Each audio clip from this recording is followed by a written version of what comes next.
Welcome to week 13. This week we'll talk about international political economy. So starting this week, this is our last module, module 4. And in this next 3 weeks, we'll focus on some important issues in international relations and politics.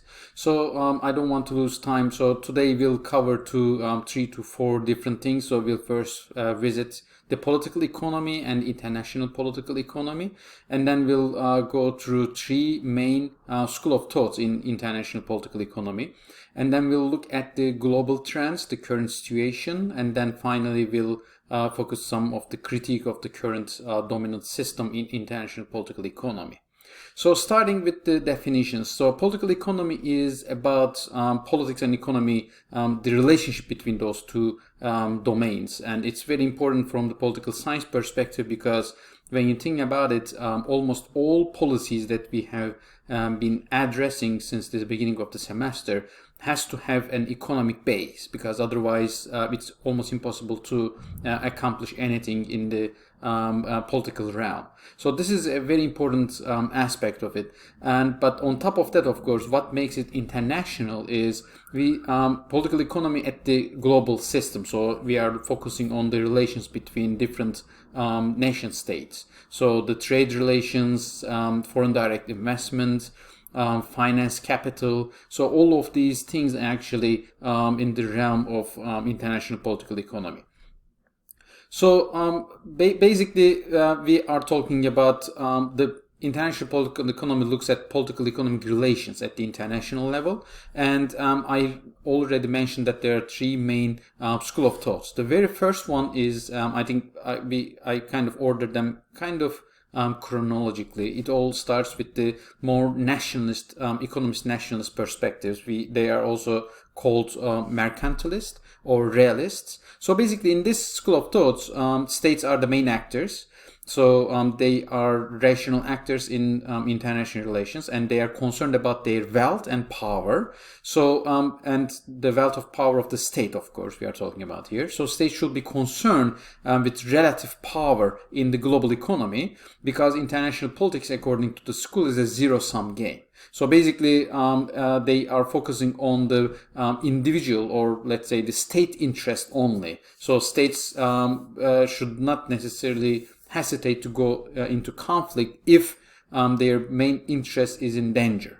So this school of thought, of course, goes back to like 16th century even. So there is this idea of mercantilism, this kind of almost like an ideology, came out from classical economic theories. So it comes a very popular theory in Europe, especially in the early of the state systems that I mentioned. So when nations attempted to accumulate as much as gold bullion as possible to establish colonies and develop industry and always maintain a favorable balance of trade. So this is, as you can see, a very one state centric view of the international economy. So what kind of policies we can classify as nationalist, mercantilist, or economist? So we can just say that when states choose to protect, for instance, strategic industries and intervene to influence investment in industry, like for instance with subsidies, they are definitely called mercantilist. And then when they pass policies to try export more than they import, this is another nationalist, mercantilist policy. When they protect some domestic industries with subsidies again, or tariffs, or other barriers of trade, or to trade, they are also called or classified as mercantilist. And finally, when they interfere with general free market rules, I think right now we can definitely address this tomorrow in our discussion. But the current Trump administrations and what they are doing in terms of international political economy and their policies are quite a good example to nationalist mercantilist view. So the second school of thought is the dominant school of thought, especially when you look at today's international political economy, the whole system. It is the liberal perspective. So in the liberal analysis, it always starts with the individual the free market, the private property, limited government. Those are the very important premises of the liberal perspective. So in international politics, liberals see a key role for international institutions and organizations. We'll come to that. And international politics can be a positive sum game. So not necessarily zero, but positive sum game, as long as states benefit from peaceful economic interaction. There is also called another school of thought called democratic peace theory, which says that actually democracies, so this is kind of a wedding between the democracy as the main dominant political system and the liberal economic system. So if they come together according to this idea, states do not necessarily go into conflict. So we'll also talk about that as well. So we are talking about traditionally, like if you can go back to classical liberal understanding, we are talking about free markets and minimal state intervention, like laissez-faire. So economics drive politics according to this view, so not vice versa. So economics has to come first, and economics are the main determinant of the political decisions. So with free trade, the economic pie grows bigger, and so that everyone actually gains. So this is the basic assumption of this school. But of course, we know that this is not necessarily a good assumption, because we'll come to that. But there is a big problem of income inequality within the states and between the states as well. So, and another important thing about this school of thought is free trade and free movement of capital is very important part of it, and the role of World Trade Organization, IMF, and then the World Bank, they are also quite key and important. And of course, there is a kind of a ongoing backlash, growing backlash led by a global populist movement and the return of economic nationalism. I think Donald Trump administration is a good example to that. So finally, there is critical perspective. So these first two schools are more traditional, conventional. These are definitely bringing some critical perspective to those dominant schools. So neither individual nor state are the main actors, according to the explanations.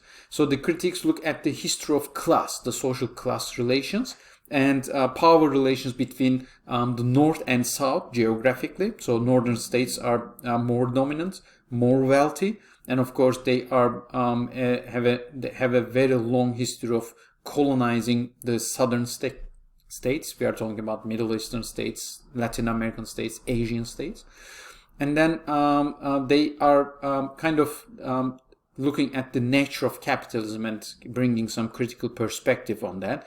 So gender relations are also a very important part of it. So feminist school is a very important part of this critic school, which says that actually capitalist system is also a system of domination of women. And especially not recognition of the household labor. So this is also a very important part of this school. And of course, finally, we can also count the environmentalism or the global climate change as a big critique of these first two schools, and focus on the impact of states and industrial society on the environment and its capacities to sustain humans and economies. And last but definitely not least, Marxism is a very important part of this critical school as well. So Marxists definitely address the effect of colonialism and then the imperialism as the highest stage of capitalism, which actually gave the opportunity to these Western and Northern states to accomplish their big wealth and in expense of the other states, of course. This is the global inequality that they are addressing. So how about the current dominant system and trends? So I think we have to focus on the post Great Depression period, and especially post Second World War period, because everything makes more sense in that kind of a context. So after the Great Depression and in 1930s and the instability that it caused, after World War II, some countries came together and in Bretton Woods in New Hampshire, and they are called Bretton Woods institutions because of that. They set up to make it easier for countries to trade with each other. So that's the first understanding, because if they trade each other, then they do not necessarily go to war because stakes will be higher for them. So they will not necessarily go into conflict. So the idea was that countries are economically integrated, then they will be less likely to go to war, as I said, and they will have a faster rate of economic growth. So the main goal is, therefore, they were designed to those international organizations. I'm talking about the World Bank, the IMF, and they are designed to facilitate order, openness, and predictability in international economic relations.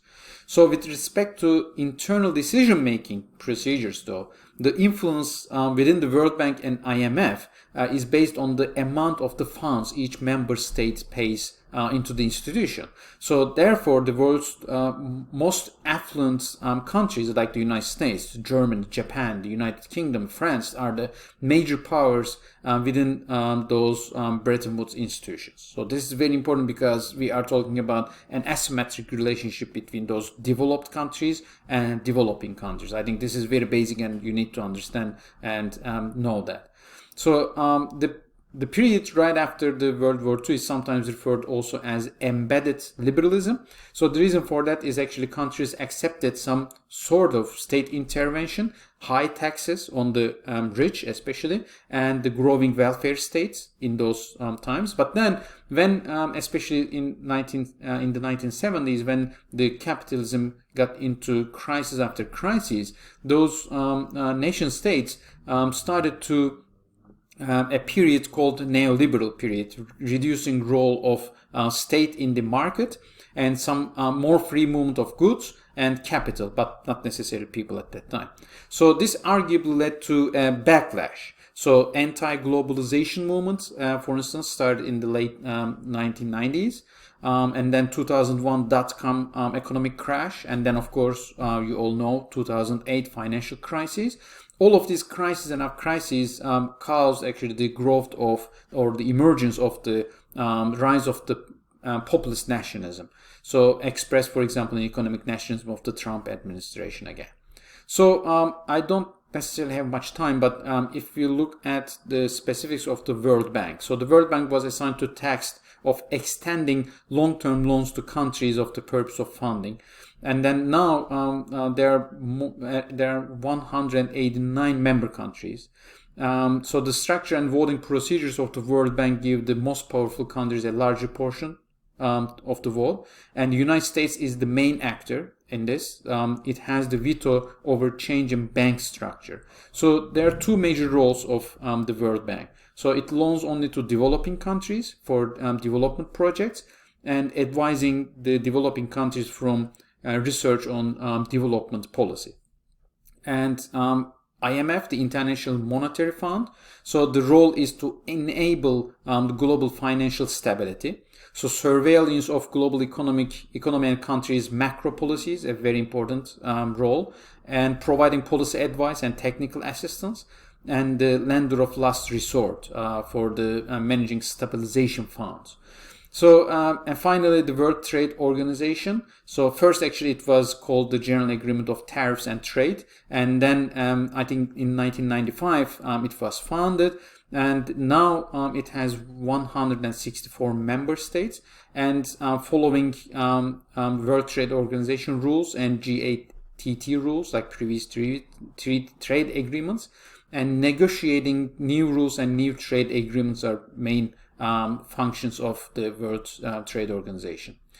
But then, of course, there is a big discussion of the global inequality, as I mentioned, and some of these institutions, especially the IMF and the World Bank, came up with the heavily indebted poor country initiative, and then comes the structural adjustment programs that applied in developing countries, which actually caused so much backlash, especially among the people, because these two organization institutions were actually advising these countries to cut the government expenditure on the social policy.